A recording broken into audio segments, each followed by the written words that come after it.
Hey guys, welcome back to another video. Once again, we will be exploring true horror stories taken directly from various Reddit pages. For those who are new to the channel, I will be adding software to my voice to make it a little scarier, so don't be confused when I sound a little different. If you guys enjoy the video, be sure to subscribe, it really does help the channel grow. Without further ado, let's get started. I left a dead body unwatched. I regret it more than you can imagine. Trigger warnings. Violence and murder. Post-death rituals are sacred, not just for our kin, but for every soul that departs. Few understand why we keep vigil over the dead, or why tradition dictates that the body must never be left alone. I didn't understand it either, until the night I learned the truth firsthand. A few years ago, I worked as a night watchman at an abandoned factory, long gutted by fire. The place had a reputation. People said it was cursed, haunted by those who perished in the blaze. But my experience with the place was otherwise. It wasn't ghosts that worried me. It was the living. Kids from the neighborhood loved to sneak in, drawn by the thrill of the forbidden. My job was simple: keep them out. My shift started at 8. I would relieve the daytime security guard, check the grounds, ensure everything was locked, and then retire to my shed for a smoke. That night, the air was still, the factory unnervingly silent. Then I heard a scream. Muffled, pained, dying. Faint, hurried footsteps echoed through the hollow corridors, vanishing into silence before I could place them. I followed the sound to the storage room, a place where shadows stretched unnaturally long. I knew the door had been shut when I checked the area at the beginning of my shift, but now it stood ajar. As I approached, I couldn't shake the feeling that I wasn't alone. I kept glancing over my shoulder, but the corridor behind me remained empty. I stepped inside, and my legs nearly buckled beneath me. There, lying on the cold floor, was a young girl, her clothes soaked in blood. Her tattered, oversized hoodie was stained and riddled with holes. Her frayed jeans, stiff with filth, clung to her frail frame. The kind of wear that spoke of nights spent on the streets, of a life abandoned long before death claimed her. Her lifeless eyes stared at the ceiling. I approached with trembling hands, my breath coming in short, uneven gasps. The sight of her, so still, so violently lifeless, sent a cold dread curling in my gut. My skin prickled as if unseen eyes were watching. Careful not to step in the spreading pool, I knelt and pressed 2 fingers to her neck. Her neck was still warm, but she had no pulse. She was gone. I scanned the room. It was empty, but something else caught my eye. The dust on the floor bore more than her tracks. Another set of footprints led away. Someone had been here. Someone had fled. My heart pounded as I backed away and reached for my radio.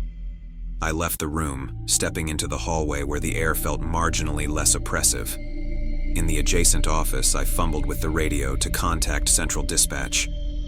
"Stay where you are, sir. Officers are en route," the dispatcher ordered. I almost stayed where I was, in the small office next to the storage room. I wanted to keep as much distance as I could between me and the corpse.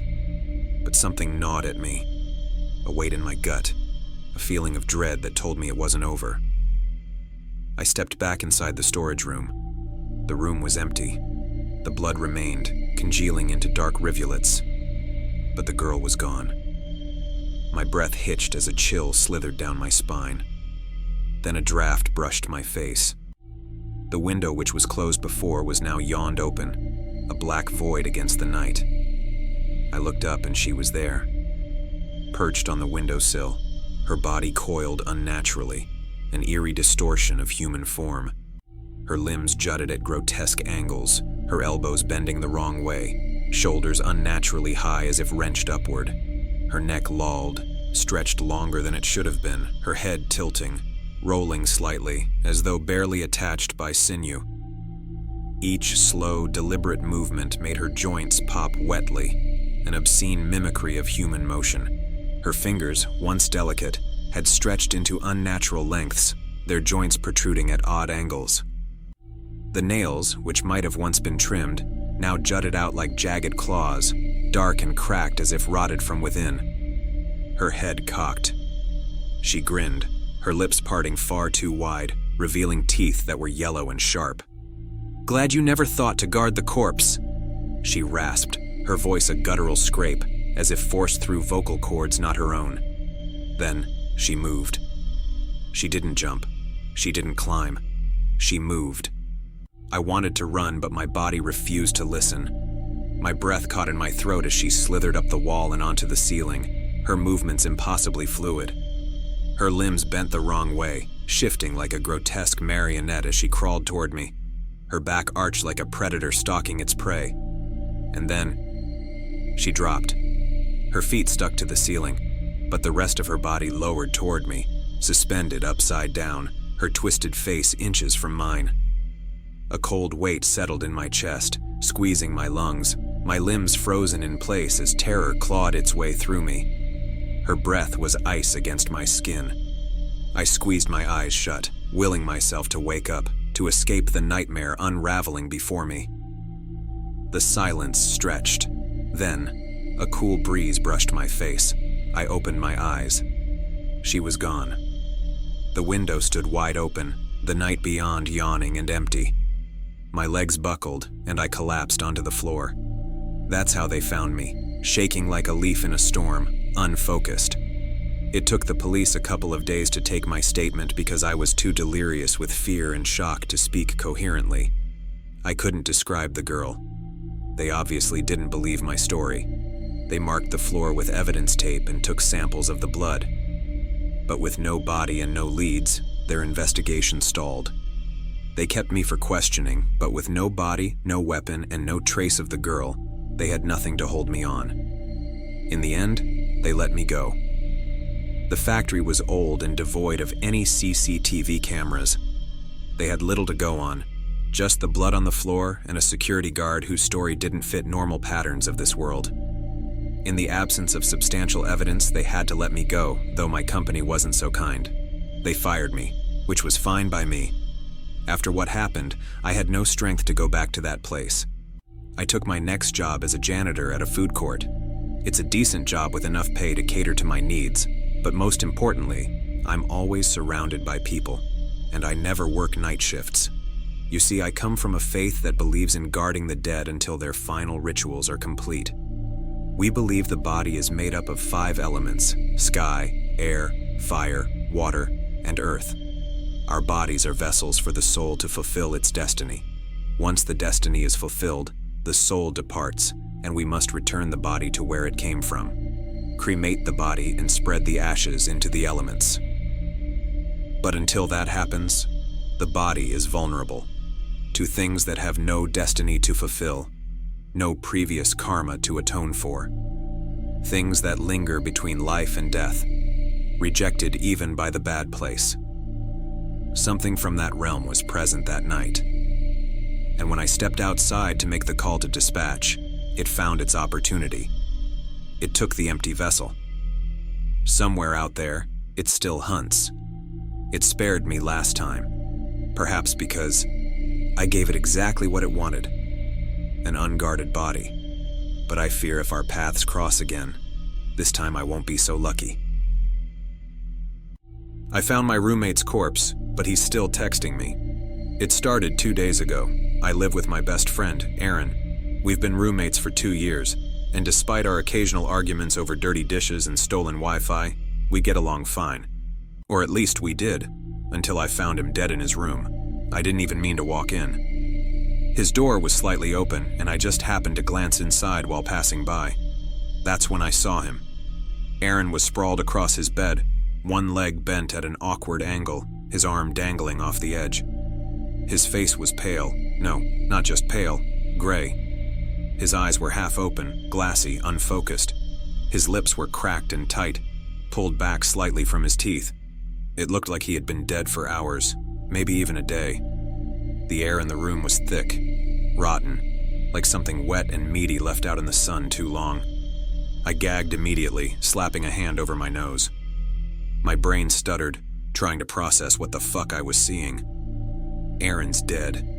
I'm looking at his corpse, and then my phone buzzed in my pocket. I jumped so hard I nearly tripped over my own feet. My hands were shaking as I pulled it out. It was a text from Aaron. Aaron, "Hey man, can you grab some eggs on your way home?" I stared at the screen. The room felt like it was closing in around me. Aaron's fucking dead. My eyes flicked back to the bed. His body was still there. Still unmoving. Still bloated and starting to fucking stink. Another message came in. Aaron. "Dude, you good?" My stomach twisted. My pulse slammed against my skull. This wasn't happening. This couldn't be happening. I forced my legs to move, stumbling backward out of the room. I slammed the door shut behind me, my breath coming in ragged gasps. This isn't real. But the smell. The fucking smell. I nearly threw up right there in the hallway. My phone buzzed again. "Aaron, you're acting weird. Just answer me, man." I turned and ran. I didn't sleep that night. Every time I closed my eyes, I saw him. Saw his stiff, twisted body. Saw those half-lidded eyes staring at nothing. And yet, my phone kept buzzing. "Aaron, why are you ignoring me?" "Aaron, come on, man, this isn't funny." "Aaron, if you're mad, just say it." I turned my phone off. I couldn't fucking deal with this. But I could still hear it. A buzzing sound. A notification ping. My phone was off. But the messages kept coming. Somewhere around 3 a.m., I heard it. A creak. A slow, deliberate shift of weight. Coming from his room. I lay in bed, frozen, my breath locked in my throat. He's dead. He's fucking dead. Another creak. This time it was closer to the door. And then, a soft tap, tap, tap against my wall, right next to my fucking head. I didn't sleep. By the next morning, I had a plan. I was going to call the cops, report a fucking corpse. I made coffee, hands still shaking, stomach twisted in knots. The apartment smelled worse now, like the stench had soaked into the walls, into my fucking skin. And then I heard something that nearly made my heart stop. The sound of the shower running. I turned the corner slowly, like if I moved too fast, I'd shatter reality itself. The bathroom door was shut. Steam curled out from underneath, and then I heard humming. Aaron. Humming. I took a step forward, pulse pounding in my ears. "Aaron?" My voice cracked. The humming stopped. For a long, horrible second, there was nothing. Just the sound of the water running. And then, "Aaron." "Yeah?" I turned, bolted for the front door. I was halfway out when my phone buzzed in my pocket. I didn't want to look, but I had to look. A text. From Aaron. "Aaron, where are you going?" I ran. I stayed at a motel that night. I didn't care how much it cost. I locked the door, put a chair against it, and kept every light on. At 2:47 a.m., my phone buzzed again. I almost didn't check, but something in me, a deep, gnawing dread, forced me to look. "Aaron, you can't ignore me forever." I swallowed hard. My fingers trembled over the screen, and then another text came in, this one with an image attachment. I shouldn't have opened it. I know I shouldn't have opened it, but I did. The picture was dark, grainy, like it had been taken in a dimly lit room, but I recognized it immediately. It was my fucking motel room. A photo taken from just outside the window. I turned immediately, my heart seizing in my chest. I threw open the curtains. Nothing. Just darkness. An empty parking lot. And then, a knock at the door. I couldn't breathe. Another knock. Then, a text. "Aaron, open the door, man. No fucking way. No fucking way." I backed away, my entire body trembling. I could hear something now. Something wet. Something breathing. I pressed my back against the far wall. Another knock. Harder this time. "Aaron, I know you're in there." And then, the door handle started to turn. I don't know what happens next. I don't know if I'll make it.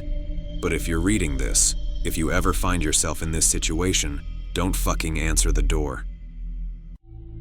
The lost phone. I wish I didn't read the messages. Found this on some mental health forum before it got deleted. Figured it was worth sharing. Hey everyone, it's been a while since I posted, but I found something you might like. My mom found a phone on the street. Since she doesn't know jack about tech, she asked me to check if I could unlock it and call a contact. I found a way, some glitch in the lock screen I found online. Thanks, hackers of the internet. And yeah, curiosity got the best of me. Before calling anyone, I started reading the messages. I know, bad idea. But sometimes you just can't look away. Then I found this conversation. February 14th, 2018, 8:42 sent hey. Been a while since we talked. Don't hate me for this, but I'm not reaching out for good reasons. You know it's just you and Daniel for me. And with you so far away, it's getting worse. The anxiety won't go away. Ever since Emily died, every day is hell. But this feels different. I think I'm going crazy. 084305. Received. Hey, good to hear from you. Even if it's not for good reasons, you still sound like you're struggling. Maybe you should see a therapist again? I still don't understand why they let you out. 084642 sent. Was kinda hoping for more compassion, less judgment. I'm a grown-ass woman, Jessica. I'm 46. I think I can tell if I'm doing okay or not. I'm not a danger to myself or anyone else, so legally they couldn't keep me. I'm just tired. And sometimes my brain gets tangled. I thought my sister would be there for me, but I guess not. 084722. Received. I'm just trying to help, but there's only so much I can do. What does Daniel say about all this? 085025. Sent. He's distant, barely talks to me except to say I need to wake up and see a therapist, just like you. He's been sleeping in Emily's old room for a few days now. I think he's seeing someone. I've overheard phone calls. Every time I walk in, he hangs up. Says it's work, but I don't believe him. 085140. Received. I really doubt he's seeing anyone. Things are complicated enough.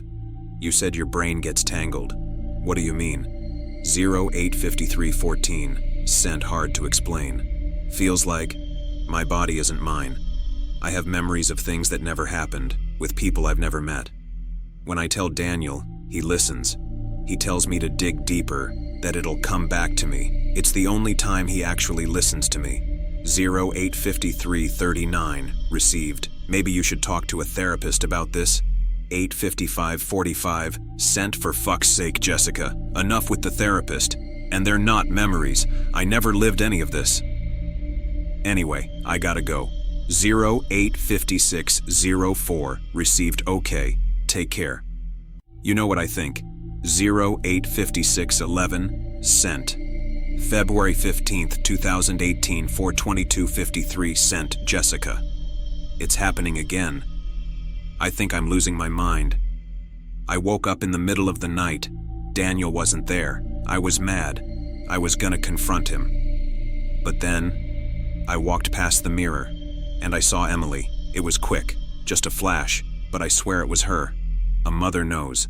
A mother feels these things. 042316. Sent sorry for the late message. 063039. Received. Did you tell Daniel? 063105. Sent. Yeah. He laughed, nervously, then just broke down. He's not handling her death well. They were close.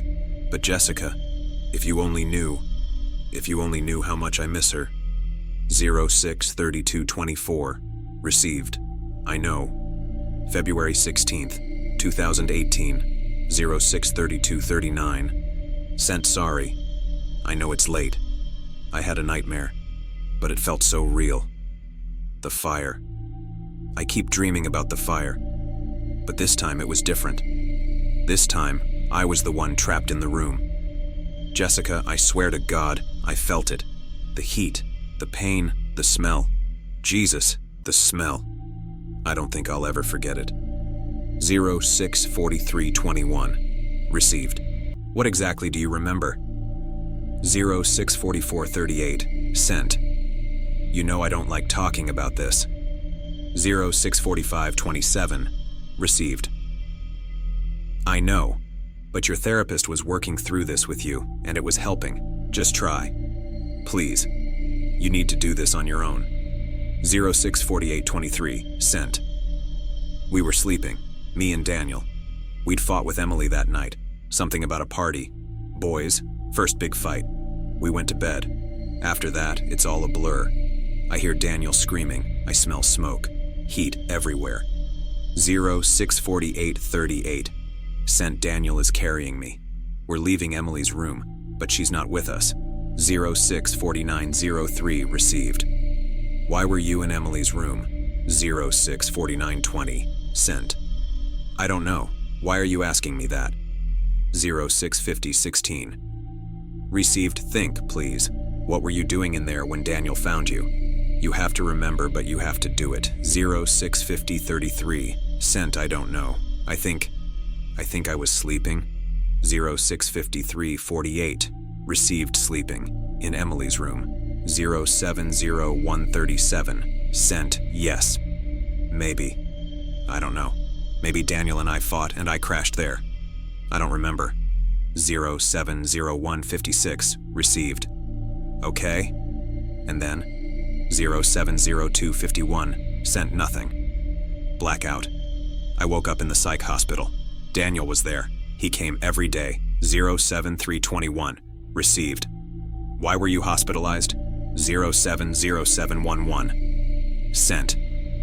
What the hell, Jessica? My daughter died. Burned alive.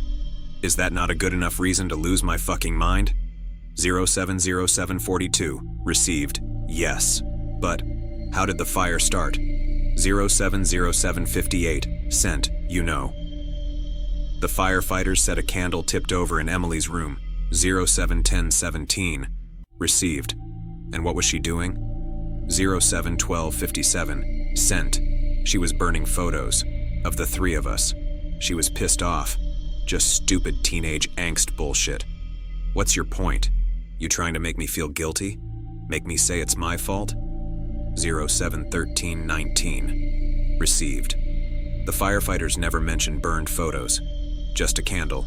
071538. Received. No. But you were. Emily. You remember it because it's your memory. You started the fire. You burned the photos after fighting with your parents. Your mother died in the fire. Daniel carried you out, but you passed out from the smoke. You woke up on the stairs. You saw your mother burning alive. Daniel couldn't save her. This is the second time you've been hospitalized, and every time you forget. Baby, it's not your fault. You don't have to live for her. You have to forgive yourself. 071639. Received. Daniel is taking you to the hospital now. They're going to take care of you. Love, your aunt.